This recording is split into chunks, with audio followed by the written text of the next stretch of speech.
Hello. Thank you for joining me. I am DBJ. Thanks for deep diving with me today. And it is World Building Wednesdays. I've kind of changed around Wednesdays from a bunch of different things, but I think sticking to world building is probably going to be my go-to.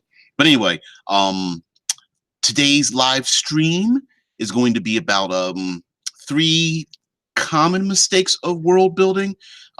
These are my three mistakes because I've done them. These aren't the only three, and I'm sure all you brilliant people have done and redone and overdone many things because you've got your own mistakes that you have gone like, oh man, I can't believe I did this when I put this in my world, or I can't believe I made these mistakes over and over again. Why don't my players like my world?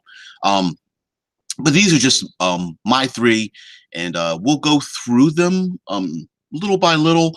If you want to throw something in the chat and talk about it, respond to it or whatever, please feel free to do so, and leave comments below if you are watching this after it's recorded and aired. But anyway, I wanted to start out with this quote from William Faulkner that I put down in the comments.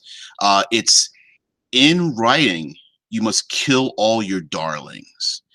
And as a fan of movies and cinema, I love how movies are created, from concept to scripts and props, stunt work, lighting. I love all that stuff. And my default is to run my role-playing games like movies. I imagine them with like soundtracks and high action, fade to blacks, those kind of things. But anyway, that line, "In writing, you must kill all your darlings," applies to the creation process. So that first mistake really is let it go. Let it go. Anyway, holding on too tightly to your world, meaning that you're not creating a living world. You've already moved into writing a novel.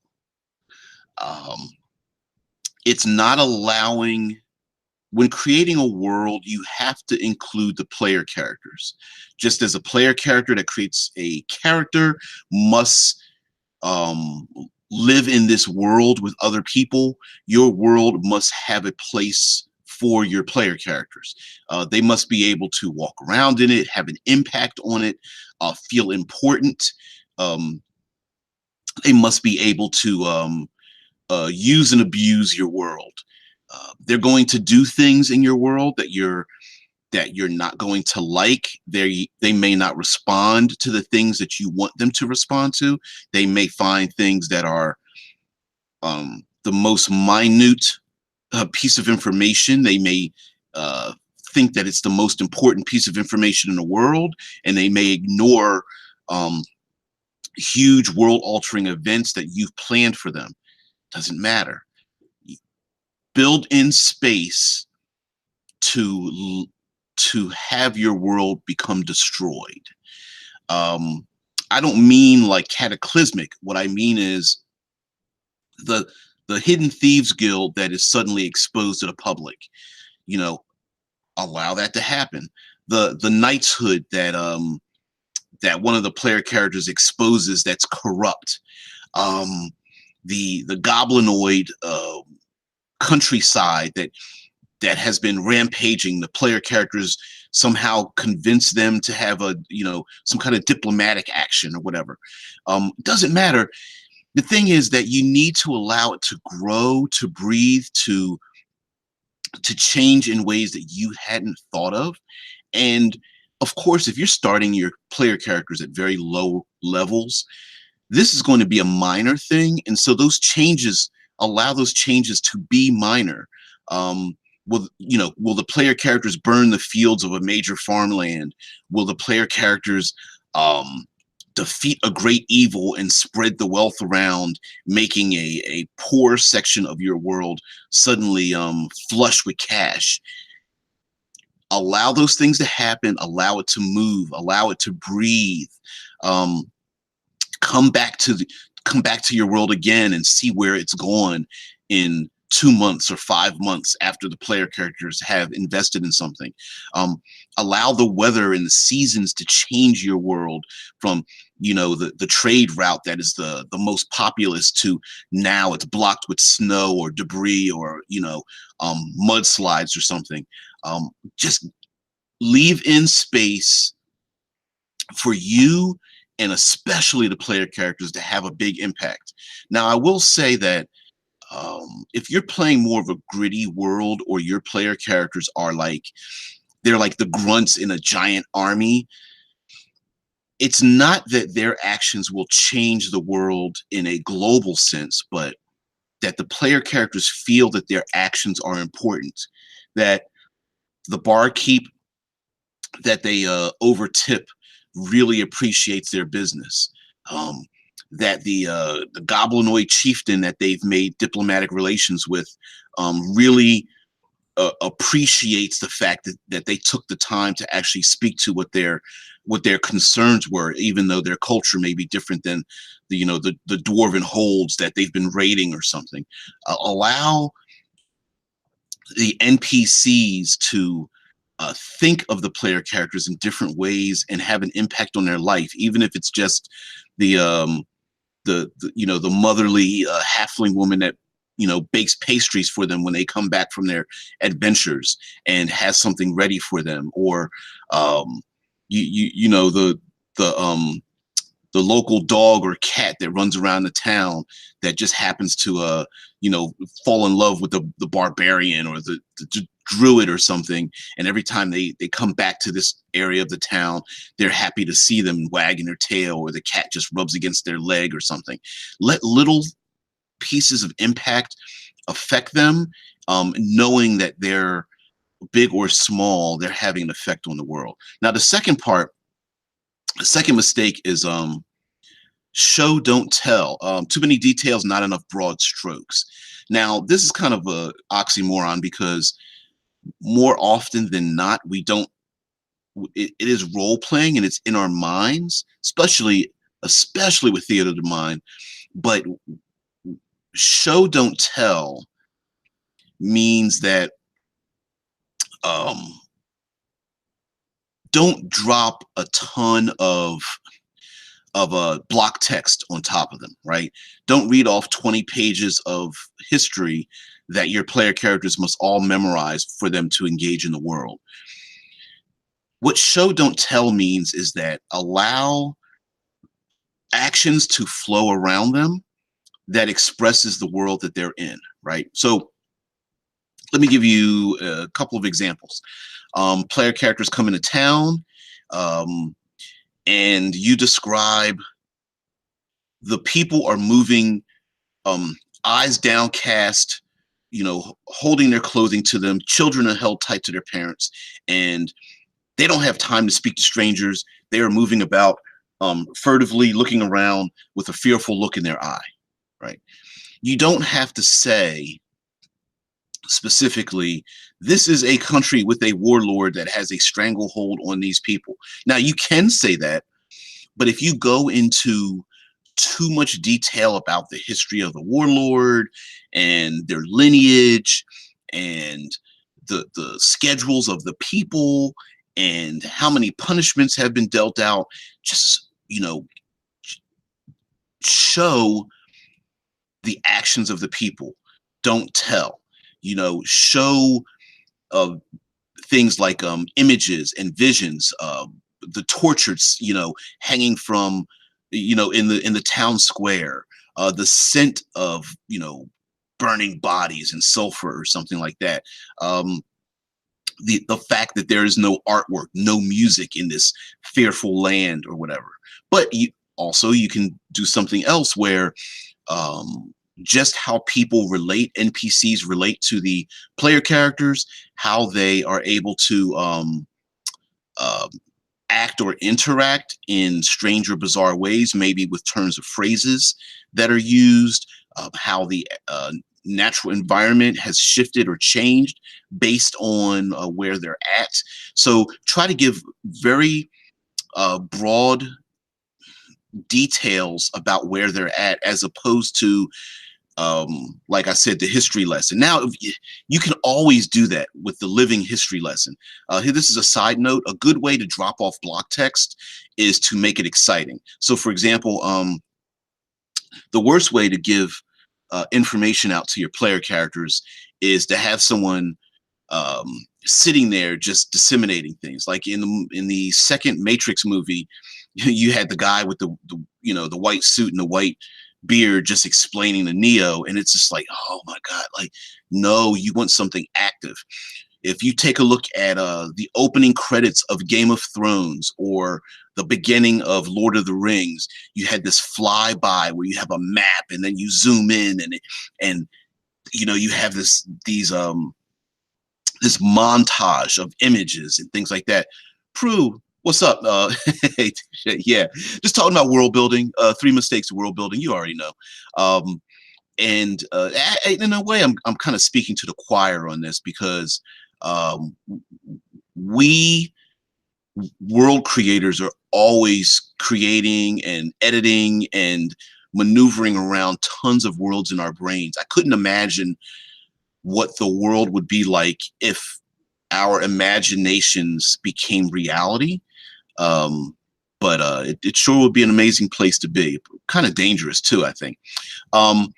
But yes, a good way to disseminate block text when you have a lot of information and very little time is to do the Game of Thrones, Lord of the Rings flyby, right? So you describe things in an active manner when trying to disseminate your history of your world. So you have the wide zoom out of your map. You're flying around the region as if you're a bird. You zoom into certain events and a big Titanic war. You zoom into court intrigue, and then you fly out a window, and then you go into something else. So to kind of make it dynamic, and maybe even follow one or more, you follow a subject in the world, and that person is navigating the history of the world, even if they are nameless. Prue says, I can't wait to see what my players do with the hidden underground city housing the lower classes. They don't know yet exists if they find it, and I don't know what happens if they blow that open. Right. And I think one of the great things, scary things that we world creators do is give a mystery to the players, give them something to explore, and not knowing what the end result is. It's that mystery, like, oh wow, like Prue just said, there's this underground city housing the lower classes. When the player characters find that, are they going to make allies? Are they going to expose this to the upper level of the city? Are they going to keep this a secret? Are they going to go to war with the lower classes? Do they have a different opinion of the upper classes? I'm already thinking about what this world would be, and I've only gotten a couple of sentences, right? So if I was a player character, will I be allowed to move to the lower city? Will I be allowed to gain allies and bring them up from the lower city? And what happens in the upper portion of the city? If it's rich, are they aware of where these people live? If they are, will they feel guilt? Will the guards, try to arrest the player characters for exposing this information? Are the rich and powerful above? Do they want to crush, this down because they know that the wider world is unaware of where their poorer people or handicapped or misanthropes are located? It's all these things where you don't know where it's going to go, and being excited about it. That can be a very scary thing as a world creator. But to be excited to not know what's going to happen next. And then this is where we game masters and dungeon masters get to be surprised. Just as a player character is surprised when they, open up a door of a dungeon and they don't know what's on the other side and they discover more things. When they go to a new town and they are surprised by the culture that's there. For us game masters, it's the surprise of not knowing what's going to happen next in the world. And immediately, boom, here's a big change in my world. This is a brand new thing. And yeah. Prue says precisely, I'm not a big world builder, but I'm happy with that aspect of my world. Right. And sometimes it's like a person making a recipe and, cooking food. They want to know what someone else, their other people's opinions, like what does it taste like to you? I know what it tastes like to me, but if I want to make this thing, hand it out to the world and see how they are expressed in the look on their face.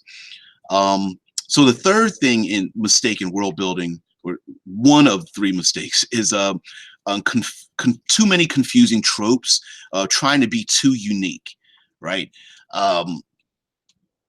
Tropes there's a reason we have tropes, because tropes have narrative and world consistency that we can rely on.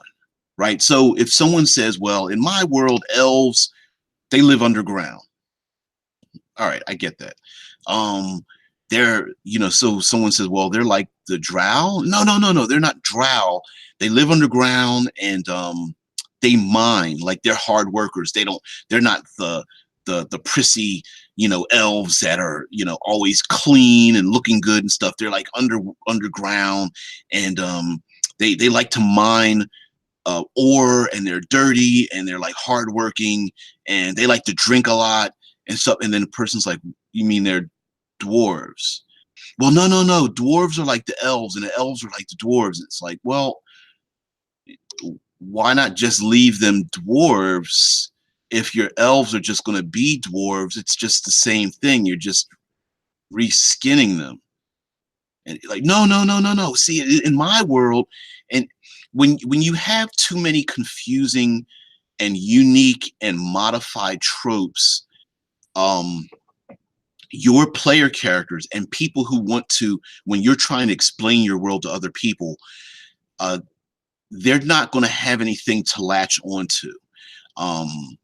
If rain falls up and there's no gravity every 10 feet and fire shoots out of the left eye of each young female up to the age of 15, and wolves walk backwards except on Tuesdays, in which case they have wings. When you start getting too many too many gonzo, weird, strange, like out of this world things that people can't connect to, then you're not creating a world. What you're doing is you're just creating a hodgepodge, right? Yeah, yeah, Just you can go too far with the Prue's laughing, yeah, because you can go too far with the I don't want the average tropes in my world. My suggestion for not creating another Lord of the Rings world, another Middle Earth, is to latch on to those things people understand most, right? Politics, family, money, danger, survival, loyalties, treachery, like bigger things. RP Gamer says, I find it easier to let go with my worlds if I don't finish it. I leave areas blank or unfinished. And that's the big lesson, right? Like, have these big, large areas and then smaller areas to be filled in. There's I don't know where this comes from, but I did not create this analogy. So the analogy is, you have a glass and someone says, well, how much can you fit into the glass? And they take big chunks of rock and they drop it into the glass, and there's about 10 chunks of rock, and they say, is the glass full? And people look at it and say, yes. No, it's not full yet. So then they take pebbles and they pour pebbles into the glass, and the little pebbles fill in the empty spaces between the rocks. but the glass is not overfilled. Is it? Well, is it filled yet? No, it's not. There's still space. And then the person takes sand and they spill sand into the glass, and the sand fills in all the gaps between the pebbles and the large chunks of rock. And the person says, well, have we filled the glass yet? And he's like, well, no, we're not done yet. And then you take water and you pour the water into the glass, and the water fills in all the spaces around the sand, the pebbles, and the rocks. And that's kind of how world building should be, right? You've got these big, broad strokes, these big things that people can latch onto, and then and fill in, allow the players to be the water, the sand, the pebbles in between the broad strokes of your world. Prue says, in dancing, we actually have a mistake akin to this. When you do your first choreographies, you want to put everything in you know how to do into those 3 minutes, 30 seconds, and it's just a bad idea. Yeah, just it's like trying to overdo it with the details can, like, put blank faces on your player characters. RP Gamer says, I actually have mountain elves in one of my worlds. They're actually there because in the history, the ruling race relocated a group of elves to that area, and they've just adapted. Yeah, exactly. It's not that you don't want to change the tropes.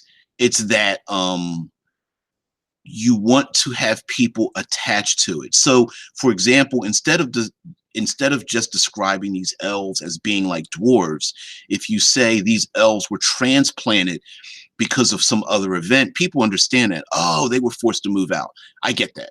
Oh, there was a great war and these people are refugees. All right, okay. I understand that thing. These people were burned out of their homes. All right, I understand. These people were mutated by magic. All right, they were born from evil, and um, they're trying to overcome their legacy, or their blood curse or something. All right, we understand legacy. We understand family. We understand those things, and so being able to use those broad touchstones on on interacting with the world might be better than creating too many details and not enough punch. Yeah, Prue says, if you leave no space for normal, then you leave no space for your players or audience to be excited and impressed, right? If there are too many exotic things, there's nothing normal to hold on to. Especially thinking of your world, like, what does the average person in your world do? If you've got dragons and half-blooded demon people running around, and dragon-born humanoids and stuff, well, what do people do? Like, do they shop for pastries? Do they work on farms? Do they run from acid rain? Do they play games, dice games or something? What do people do when they're not being, monstrous, or, slaying dragons, or laying siege to other countries? There must be something that people do. Do they read? Do they engage in art? Are they scared? Are they proud of where they're from? Do they create music? Are they historians? Are they angry all the time? Do they want political upheaval? Do they talk about those things? Are they scared to talk about those things? Are they proud of family and legacy? Are they trying to overcome their legacy? RP Gamer thing says, I think when changing up a trope, you should have a reason for it rather than just simply doing it for the sake of doing it. And that's the biggest, I want to say that's the biggest thing, especially when someone's trying to produce RP content for other people to have it. If you just change a trope, all my elves are like the dwarves, my dwarves are like my tieflings are like my drow, my drow are like my goblins or something, and you're scratching your head like, what? Wait a minute. Okay, why? Prue says, those are my favorite parts of building a city, coming up with wonderful stuff for normal people, right? And then you can take the normal and then flip it on its head.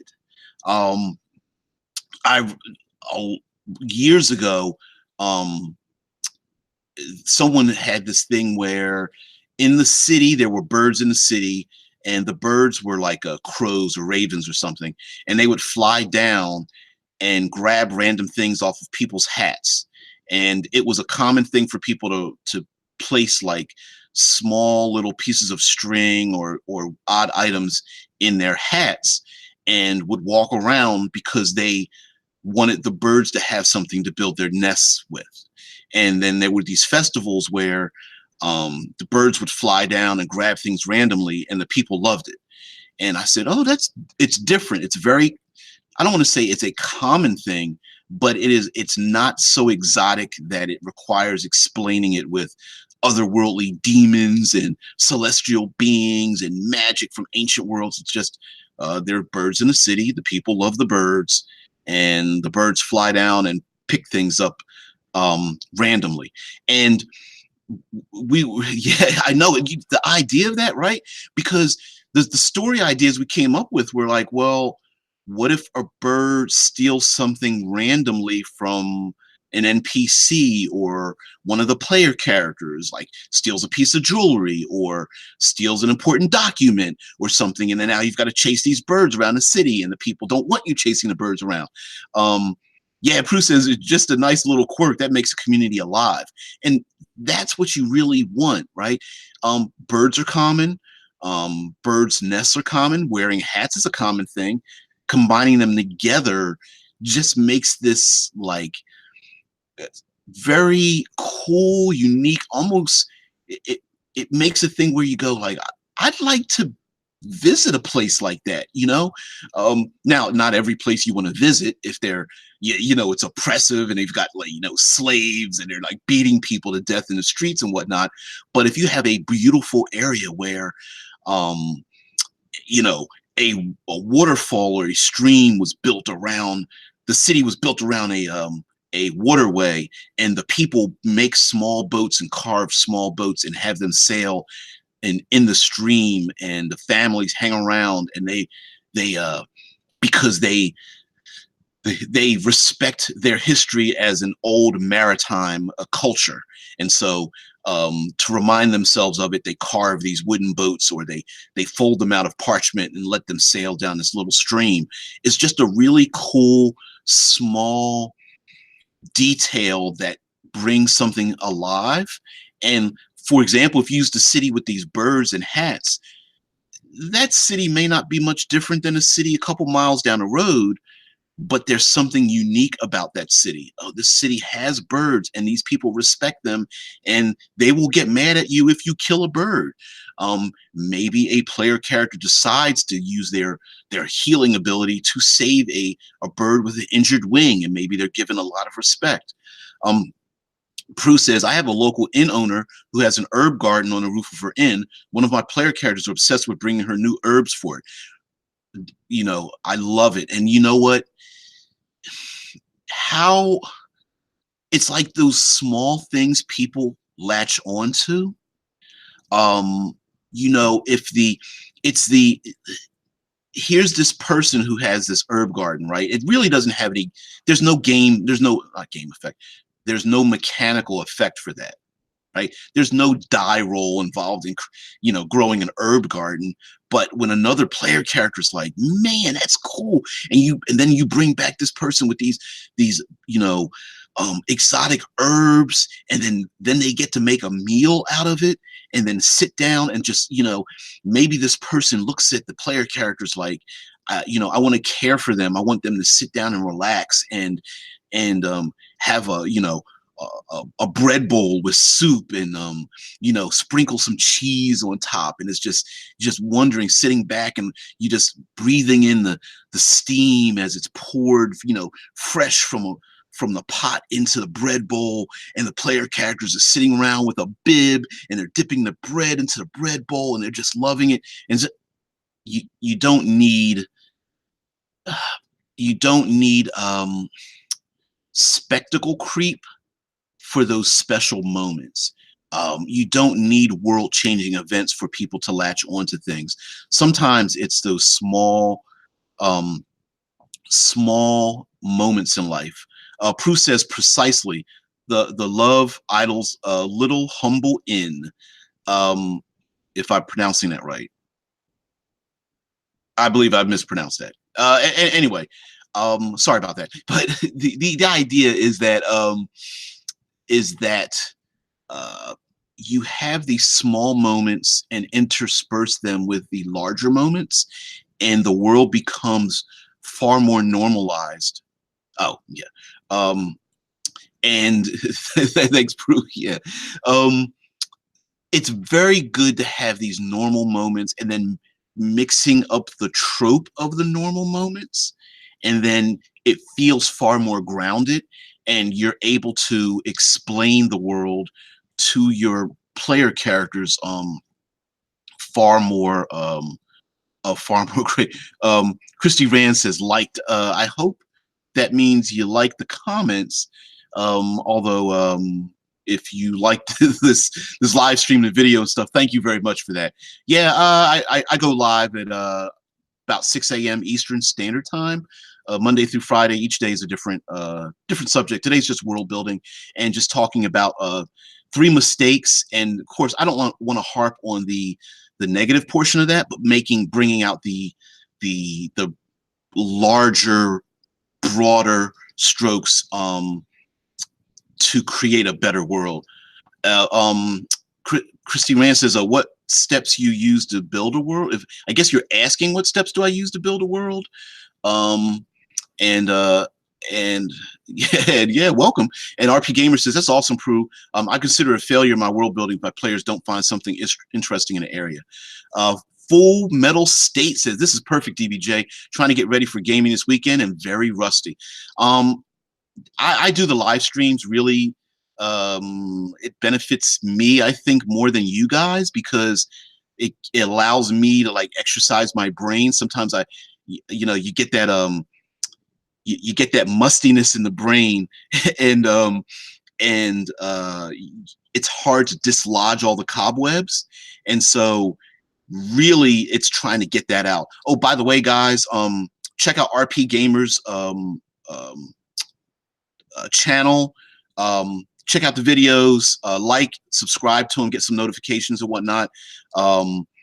Just because he does these really great ramblings, runs, like the videos kind of like a walkabout.